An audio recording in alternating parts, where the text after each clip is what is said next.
बिस्मिल्लाहिर्रहमानिर्रहीम अस्सलामु अलैकुम इज़ी लर्न में खुश आमदीद।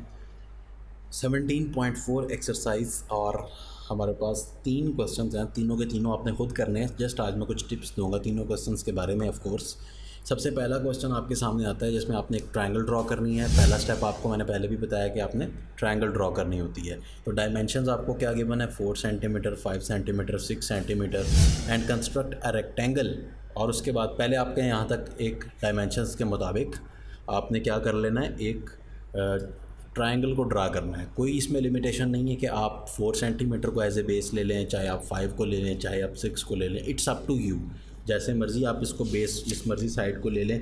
बेहतर है कि आप 6 सेंटीमीटर को ले लें क्योंकि वो लार्जेस्ट साइड है, और बाद में आप जब उसको डिवाइड भी करेंगे तो 3-3 में हो जाएगी। ये बेटर होता है, अदरवाइज़ आपके ऊपर लिमिटेशन नहीं है।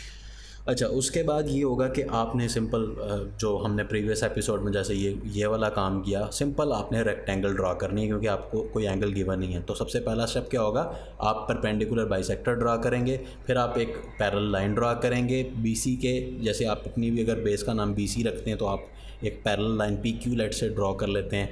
फिर आप ये करेंगे कि जो आपने पैरेलल बाइसेक्टर जो ड्रॉ किया होगा उसको आप एक्सटेंड करते हुए जहाँ पे वो कट करेगा उस पॉइंट को पी का नाम देकर, और उसी तरीके से फिर जितनी डीसी की लेंथ होगी उतनी ही पी क्यू पे एक आर्क ड्रॉ करके, और फाइनली आपकी रेक्टेंगल जो है वो रेडी हो जाएगी। इसमें कोई मुश्किल नहीं है, एग्जैक्टली सेम है, सेम टू सेम प्रोसीजर है। तो इसको बिल्कुल आपने खुद करना है। This is your task, this is your homework. Second question की तरफ आते हैं। Transform N isosceles triangle into a rectangle. तो आपके पास एक आइसोसेलेस ट्रायंगल है, उसको आपने रेक्टेंगल में कन्वर्ट करना है। ठीक है, तो आइसोसेलेस ट्रायंगल जो है वो पहले आपने बनानी है। इसमें कोई डायमेंशंस गिवन नहीं है, कभी भी घबराना नहीं है। फ़र्क क्या है, हमने जो क्वेश्चन किया और उसमें इसमें क्या फ़र्क है, कोई फ़र्क नहीं है भाई, सेम टू सेम प्रोसीजर है। अब आपके पास एक ट्रायंगल है और उसी ट्रायंगल के ऊपर आपने एक रेक्टेंगल बना लेनी है। तो अगर उसने वर्ड आइसोसेलेस यूज़ किया तो वो तो उसकी मर्ज़ी ना, जैसी मर्ज़ी वो ट्रायंगल दे दे। अगर वो आइसोसेलेस ट्रायंगल आपको देना चाह रहा है, लेट्स से कि मैं ये कहता हूँ के अगर अगर अगर अगर अगर आइसोसेलेस ट्रायंगल कैसे ड्रॉ होती है, कोई मुझे बोले ये बताया कि आइसोसेलेस ट्रायंगल ड्रॉ कैसे। आई एम सॉरी, साउंड ये जो आपको नॉइज़ आया है इसके लिए। आइसोसेलेस ट्रायंगल ड्रॉ करने का सबसे आसान तरीका ये होता है कि आप अपने पास एक स्केल रख लें, और स्केल की मदद से आपको आपकी मर्ज़ी है ना कि आप जितनी मर्ज़ी लेंथ ले लें। आप कोई इस तरह इवन फिगर में लेंथ ले लें, अगर आप चाहें तो 5 ले लें, जितनी मर्ज़ी ले लें। लेट्स से मैं 6 ले लेता हूँ, 6 का हाफ क्या होगा 3। तो 3 के पॉइंट पे आपने जो है वो एक मतलब ड्रॉ कर लें, ऊपर ले जाएं तो वो एक हो जाएगी। तो वो उसके बाद आप ये करेंगे कि जितनी मर्ज़ी आप लेंथ ले लें, उसके बाद आपने करना ये होता है कि इसके ऊपर एक राइट बाइसेक्टर ड्रा करना होता है। तो लेट्स से कि मैं ये एक राइट बाइसेक्टर ड्रा करने के लिए सबसे पहले क्या कैसे ड्रा होता है ना, पता है ना कि भूल गए हैं। एक यहाँ पे आर्क लेंगे, और क्योंकि हमें मिड पॉइंट चाहिए, आइसोसेलेस ट्रायंगल ड्रा करने के लिए हमें मिड पॉइंट की तलाश होती है। अगर आपके पास मिड पॉइंट आ जाए तो फिर आप बहुत ही आसानी के साथ आइसोसेलेस ट्रायंगल जो है वो ड्रा कर सकते हैं। तो सबसे पहले मैं यहाँ पे एक काम करता हूँ कि इस पॉइंट को इस पॉइंट के साथ मिला देता हूँ, और फिर यही नहीं बल्कि इसको आपने एक्सटेंड भी करना है। ये देखें, मैं अभी ये लाइन बिल्कुल स्ट्रेट नहीं है, तो मैं इस तरह करता हूँ कि इसको अंडू करके यहाँ पर अपने स्केल की मदद से, या आप जिस चीज़ की मर्ज़ी की मदद से कर लें। लेकिन मैं ऑफ कोर्स अब मेरे पास स्केल तो नहीं है, मैं ये काम करूँगा कि एक्यूरेसी की बुनियाद पे यहाँ पे एक लाइन लेट्स, ये आपकी मर्ज़ी है, आप इतनी ले लें इतनी ले लें, क्योंकि आइसोसेलेस ही होगी, जितनी मर्ज़ी आप लेंथ ले लें। लेट्स से मैं इतनी लेता हूँ। उसके बाद आपने इसको और इसको जॉइन कर देना है। This is your isosceles triangle. अगर आप वेरीफाई करना चाहें तो आप अपने कंपास से बहुत ही आसानी के साथ वेरीफाई कर सकते हैं। ये देखें, इसकी लेंथ जितनी भी इसकी लेंथ होगी, ये देखें जितनी इसकी लेंथ होगी, अगर आप इस साइड पे रख के चेक करेंगे उतनी ही एग्जैक्टली इसकी लेंथ भी है। सो डोंट वरी कि ये आइसोसेलेस है या नहीं। तो ये आइसोसेलेस ट्रायंगल ड्रा करने का सबसे बेस्ट तरीका। उसके बाद क्या करेंगे कि आप इसको नाम दे देंगे, कोई भी नाम दे सकते हैं। लेट्स से कि मैं कहता हूँ कि ये मेरे पास ए है, ये मेरे पास बी है, और ये मेरे पास सी है। नाम देने के बाद आपने सबसे आसान सिंपल आपने यहाँ पे एक रेक्टेंगल बना देना है। रेक्टेंगल बनाना भी यहाँ पे बहुत ही आसान है। देखें, रेक्टेंगल बनाने के लिए मैंने आपको सबसे पहला काम क्या बताया हुआ है कि आपने जो बेस है उसका राइट बाइसेक्टर ड्रा करना है। तो राइट बाइसेक्टर तो यहाँ ऑलरेडी ड्रा है, एक स्टेप तो ऑटोमेटिक ही कंप्लीट हो गया। दूसरा स्टेप ये होता था कि आपने यहाँ पर एक पैरेलल लाइन आपको चाहिए होती है, तो वो ऑफ कोर्स आपको करना पड़ेगा। मुनासिब सी आपने कंपास ओपन करके लॉक कर लें, आप इस एंड पे फॉर एग्जांपल अगर ड्रा करना चाह रहे हैं तो आप क्या करेंगे कि आप जो है वो यहाँ से एक आर्क ले लेंगे और इसको आपने मूव नहीं करना, और यहाँ पर आके आपने इसी तरह से एक आर्क ड्रा कर लेनी है। उसके बाद आपने इसको अनलॉक कर लेना है, फिक्स्ड एंड इधर रखना है, और इसको जितनी ये ओपन है इसको आपने यहाँ पर लॉक कर लेना है। लॉक करने के बाद आपने यहाँ पर एक आर्क जो है वो लगा देनी है।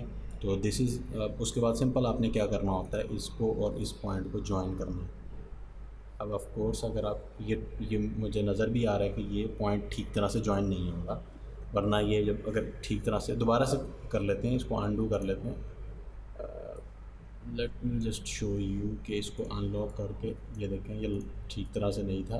दोबारा से अगर मैं एक और ड्रा करूँगा, इसको अनडू कर लूँ, हाँ जी ठीक है। अभी मेरे सामने इसको एग्जैक्टली आपने मुनासिब सा ओपन करने के बाद उसी पॉइंट पे रखना है जहाँ पे इसको होना चाहिए।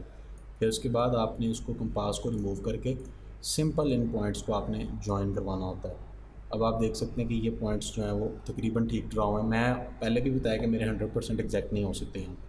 अब जितनी ये जो पॉइंट है, आप इस पॉइंट को क्या नाम, कोई नाम दे दें, लेट से कि डी कह देता हूँ, ठीक है, डी ए, और ये बेस जितनी यहाँ पर ये लेंथ है इतनी लेंथ आपको चाहिए होगी। उसके लिए आप यहाँ पर रखेंगे, इसको अनलॉक करेंगे, यहाँ तक इसको ओपन करेंगे, इसको लॉक लगाएंगे, ऊपर जाके भी आप इसको मार्क कर देंगे।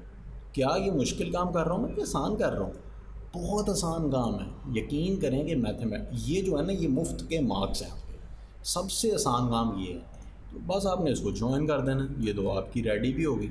मैं आपको दूसरे बातों में मैंने अपने नोट्स की तरफ भी नहीं देखा, हालांकि मैं अपने नोट्स की तरफ बहुत ज़्यादा यूज़ करता हूँ, क्योंकि साथ ही साथ मैंने ये भी देखना होता है कि ये जो है आपका ये ड्रा हो गया पिंक कलर, साथ ही साथ मैंने ये देखना होता है कि कितना टाइम रह गया है, कितना हो गया है, और व्यू ठीक जा रहा है नहीं जा रहा, स्केल मतलब सारा नज़र भी आ रहा है कि नहीं आ रहा, सब चीज़ें मैंने साथ साथ देखनी होती हैं। तो मेरी कोशिश होती है कि टाइम भी सेव करूँ, तो मैं अक्सर नोट्स का सहारा ले लेता हूँ। पहले मैंने सारा लिखा होता है जो मैंने आपको कराना होता है, तो लेकिन वो मैंने देखे बगैर, बहुत आसान थी ना, बातों में मेरा ध्यान ही नहीं गया और मैंने ड्रा भी कर लिया।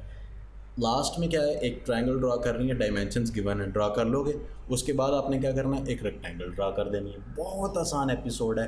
मेरे ख्याल से कि ये तीनों आपको खुद करने चाहिए थे, एक मैंने कर दिया, दो बिल्कुल सेम है, इनको आपने खुद से करना है। और फिर हम तीसरी कैटेगरी की तरफ जाएंगे, जिसमें क्या होगा कि आपने कंस्ट्रक्ट करना है स्केयर। अभी हमने रेक्टेंगल की और पैरेललोग्राम की, स्केयर में और रेक्टेंगल में क्या फ़र्क है? देखिए दोनों क्वाड्रिलेटरल हैं, चार कोनों वाली शेप हैं। स्केयर ये होता है कि उसमें चारों साइडें और चारों एंगल बराबर होते हैं। एंगल तो इसमें रेक्टेंगल में भी बराबर होते हैं, लेकिन उसमें चारों साइड्स इक्वल नहीं होती, बल्कि अपोजिट पेयर्स में इक्वल होती हैं। आमने सामने वाली साइड और आमने सामने वाली साइड्स इस तरह से इक्वल होती हैं।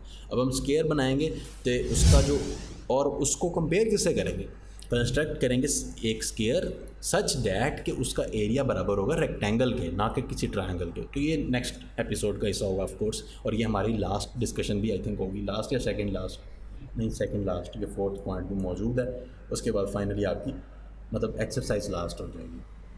तो बस अब आपकी बुक जो है वो कंप्लीट होने लगी है, अब आप बिल्कुल रेडी हैं अपने एग्ज़ाम्स के लिए ऑलमोस्ट। तो बस इसको करेंगे इंशाल्लाह। नेक्स्ट टाइम आपसे मुलाकात होगी, दुआ में ज़रूर याद रखिएगा, इसकी प्रैक्टिस कीजिए। किसी चीज़ की समझ नहीं तो पूछ सकते हैं। टेक केयर, अल्लाह हाफिज़।